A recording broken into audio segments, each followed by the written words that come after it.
There is a room, somewhere on this planet, where a woman has been crying for over 12,000 years. Magic concoction of immortality, unable to die, she sit there not moving, just crying, quietly. Like someone who knows no one is coming. She is not imprisoned, not tortured, dying, or anything. She is simply remembering something no human mind was ever meant to hold. And if she ever stops crying, the world ends. Welcome back to Project Uncanny, where the things buried beneath history are not secrets, they are wounds. In the last episode, we learned the first vampire was a living prison, a human body forced to hold something ancient, something patient, something hungry. But containment requires balance.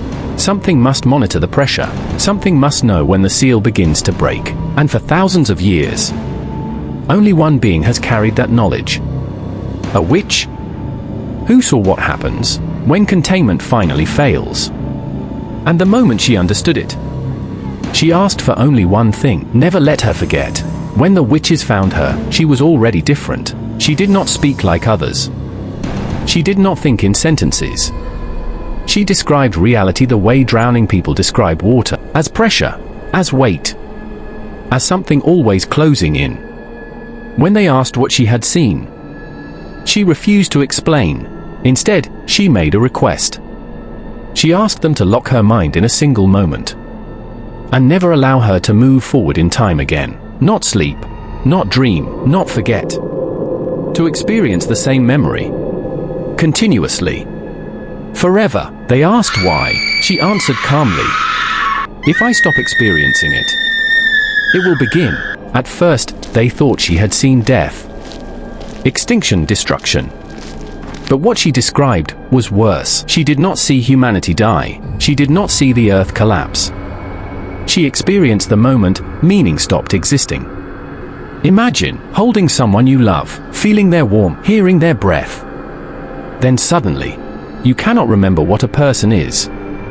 You cannot remember what love is.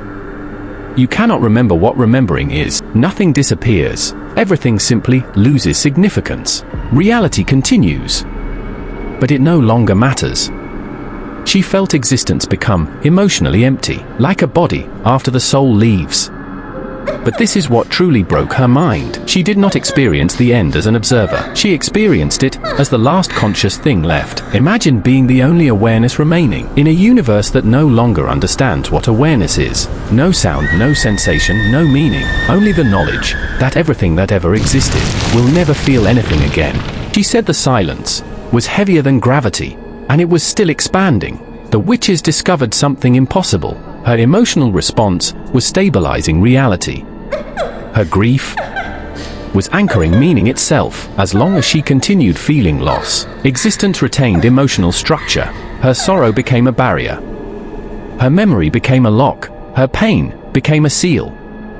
If she ever stops crying, if she ever accepts what she witnessed, if she ever emotionally releases that moment, reality loses its final anchor, and meaning collapses completely. 3 nights ago, something changed.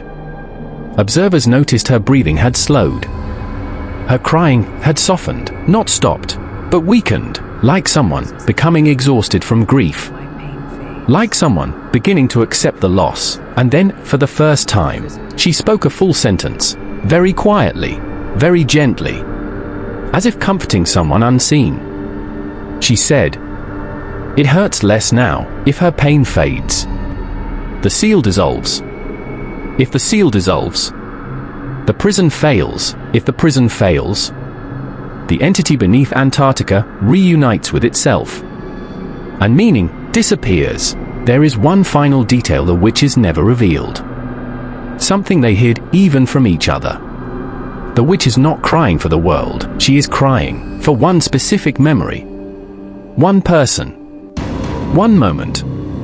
One loss, so personal, so intimate, so devastating, that her grief alone is holding reality together, and no one knows who or what she lost.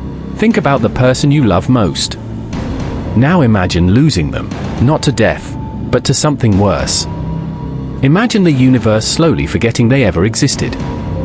No photos, no memories, no evidence. Only you remembering. until even that begins to fade. Would you hold that pain forever, if letting go destroyed everything? Be honest. If this episode stayed with you, if it made you think about what gives life meaning, subscribe to Project Uncanny now.